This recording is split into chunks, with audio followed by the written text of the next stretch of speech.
Sabate, this is Jeff. No David right now. He's on vacation. He'll be back. In the meantime, some special episodes. Was originally planning to go for the Elder Dragon culling next, but we have a few side things to do. There's a few new monsters still in high rank. These are the variant monsters. The first one we're going to be looking at here is the Azure Rathalos, or the Azure Rathalos. This is not the Azure Rathalos, but we'll get there. This is one of the special events. It's called the USJ Gold stuff. It was on the screen. There's two events for it. USJ stands for Universal Studios Japan. This was, for a long time, a Japan exclusive event. It came with its own longsword and armor set, and the armor set counts as Rathalos armor. The first of these it's 3 Great Jagresses, but these are low rank, and I'm just doing some fun lance having. Still trying to remember the full burst combo. I get better at it. Eventually, I really do. But it's a guaranteed super big Great Jagras, a guaranteed kind of small one. This little guy here. I mean, it's kind of small. He's kind of adorable. Jagras teenager, perhaps. But the best part about this is the adorable tiny one. Look at that guy. He's so adorable. The best part is, of course, doing the mounting attack, which, yeah, there's a lot going on in this sort of frame here that I think says a lot about like the game as a whole, and just the joy of the Monster Hunter experience. I am playing with randoms online because this is I'm just farming this because I need to get a few of the Azure Star pieces. Well, we'll see in a second. I'll zoom in on it. We need them to make the armor. There we go. Azure Star Shard. We need to make the first version of the longsword, the Star Blade. There we go. 3 of them for the first one. The upgraded version of it we'll make later as well. But we don't need the Azure pieces for the upgrade. So there we go. The Dragon Dance. Rarity 7. Water. This also means that we're going to be doing some longswording. Longsword, wide range. And because we're doing glorious longswording, we have to look the part and put on our samurai getup. Except we also have to look like a cool person, so we need to keep the sunglasses on. So I'm pretty happy with the look, all things considered. The second half is the USJ Blazing Azure Stars, which is where we're actually going to find our Azure Rathalos. Of course, the Azure Rathalos is also in Elder's Recess, just normally there's optional missions for investigations and so forth. But this particular event quest features, we have to fight 2 blue monsters. In this case, it's the Azure Rathalos, which is of course blue. There he is. He's very tiny as well. And a Dodogama, which is a very, very big Dodogama. Also, I picked up some of the mushrooms, even though I have full items, just because it still counts towards your bounties if you pick it up and then leave it. I digress. Let's learn some water longswording action. The longsword, we haven't really used it that frequently. I'm very excited to finally get back into. There's a lot of good features in the longsword. It has very, very wide hits, which can be very bad for teammates, especially for tripping. But this is solo, so this doesn't matter. The Spirit combo, which is the R2 combo, has innate Mind's Eye, which means it can't bounce off of anything. Which is great. We're actually going to be getting Mind's Eye, the skill, in just a second. Well, a few minutes down the road. But the new things, I disagree with that. The new things for the longsword in Monster Hunter World, at least compared to previous Monster Hunter games, a lot of combos are the same. The Fade Slash, like there. The new thing is the Foresight Slash and the anime stab delayed hit Iaido attack. The technical name. Foresight Slash is sort of an R2 circle. There we go. R2 triangle, R2 Y button is the one that you'll charge forward, and if the hit connects, you jump into the air, and then you can, when you make the connection, you can angle yourself forward, backwards a little bit. It kind of works like the aerial hops in Generations Ultimate. insofar as that you can stay in place. If you do neutral, you can move forward a little bit if you're pressing forward on the control stick as you connect.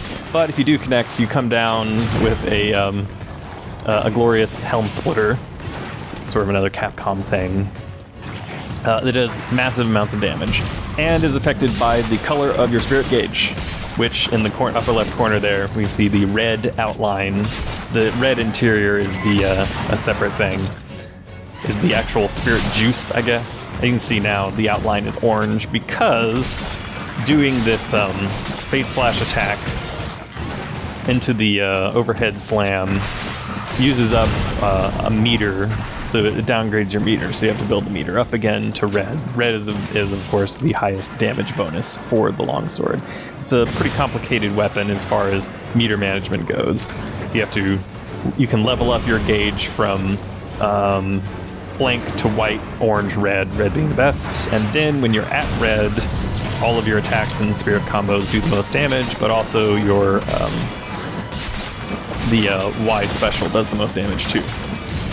Foresight Slash uses all of your spirit juice, that's the middle bar, so you'll often sort of downgrade after using it if you don't, if it doesn't connect. The Foresight Slash there, when you hit it, if you take any form of damage during the back pedal, it counts as a parry, basically, and then it fills your gauge up. And if you do an R2, which is a Spirit Slash, it'll do the Spirit Slash finisher, and if that connects, it will level up your gauge. So the fastest way to level the gauge is to get very, very nicely timed parries using the Foresight Slash. Foresight Slash also has some other sort of, let's say, idiosyncrasies. In so much as the direction that you press when you do the Foresight Slash, your hunter will jump backwards in the opposite direction and then run forward to do the slash. So if you're pressing forward and do the Foresight Slash, your hunter will jump backwards and then run forward. Alternately, if you press backwards, your hunter will actually change directions and jump forward relative to where you were, and then run backwards. So the direction you're pressing is where the hunter will end up at the end of Foresight Slash. It's good to remember, especially if you need the backwards jump to go through an attack. Also, you automatically sheath at the end of this, finishing a spirit combo. Just some longsword things. This Azure Rathalos is dead. It didn't even last long enough for me to fully explain the rest of the subtleties of the glorious longsword arts. That's okay. There's a Dodogama that we'll fight here, and there's some other people here for this one. We don't really need to spend too much time on a Dodogama. We've beaten up plenty of these blasty boys. Fate Slash. When you do a Fate Slash, which is the YB combo or the triangle circle, you can do a Fate Slash backwards or to either side. And it's really one of the best moves you can do because it is evasive, but also if you do a spirit combo out of if you do it out of a Fate Slash, you can skip the first hit of the combo because the actual spirit combo, it does 4 hits, but only the finisher. If the finisher hits, then it levels up your gauge.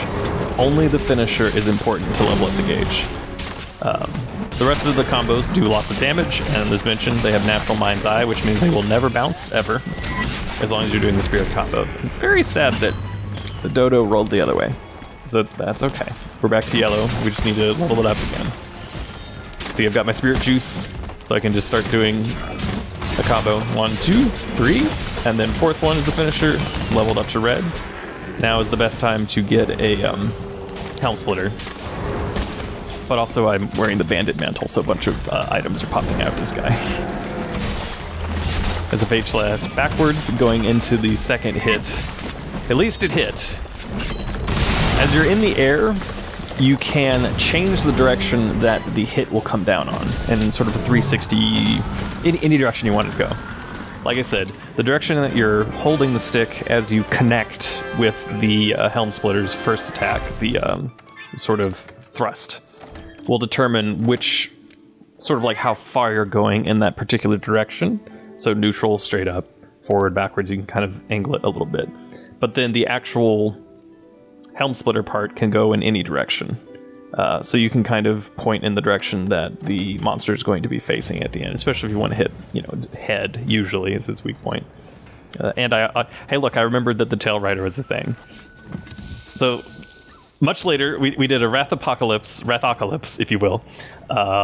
And we collected a bunch of Azure stars, shards, and also pieces of the Azure Rathalos in order to get my Azure Rathalos set, which has, as I mentioned, the USJ equipment, which you can kind of see there with the yellow and blue combo.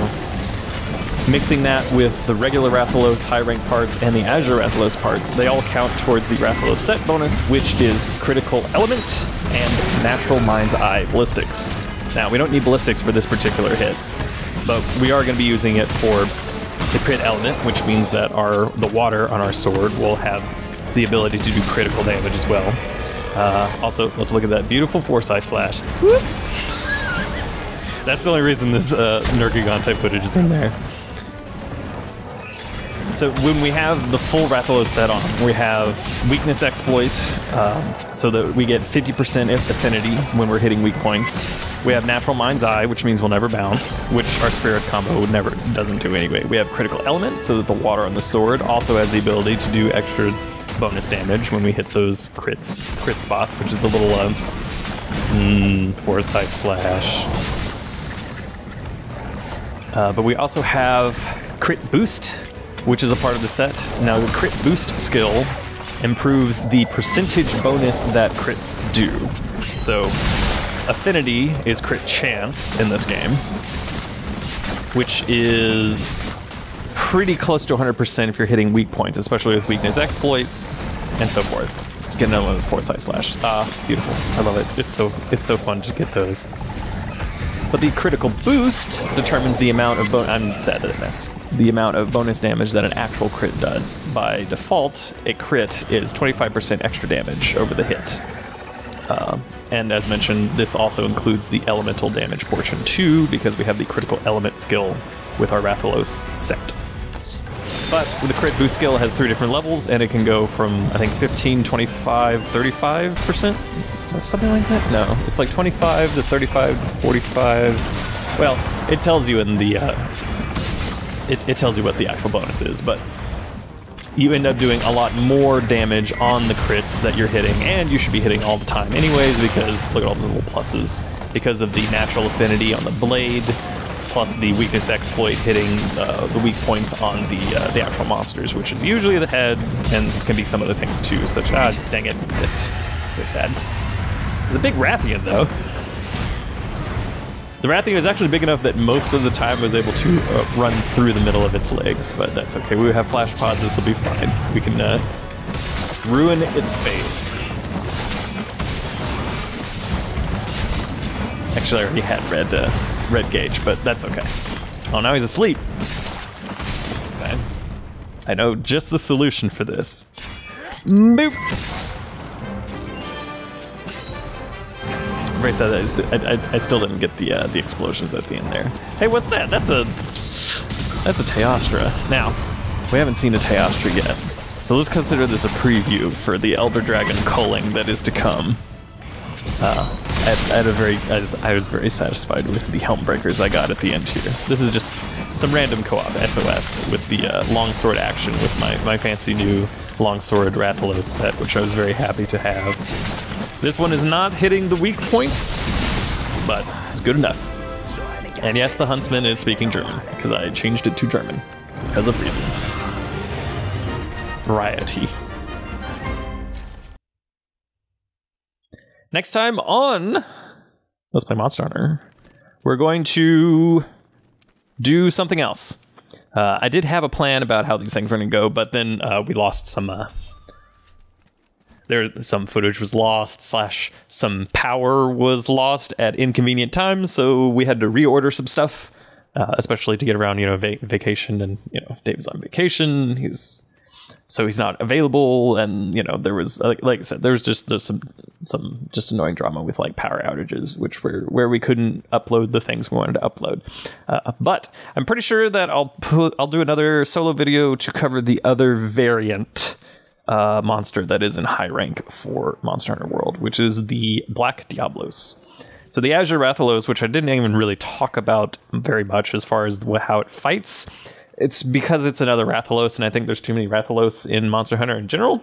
This is not nearly as bad as in Generations Ultimate, which has like 8 different kinds of Rathalos and Rathalionites, which is way too many. They all kind of fight the same. They each have like one thing they do different.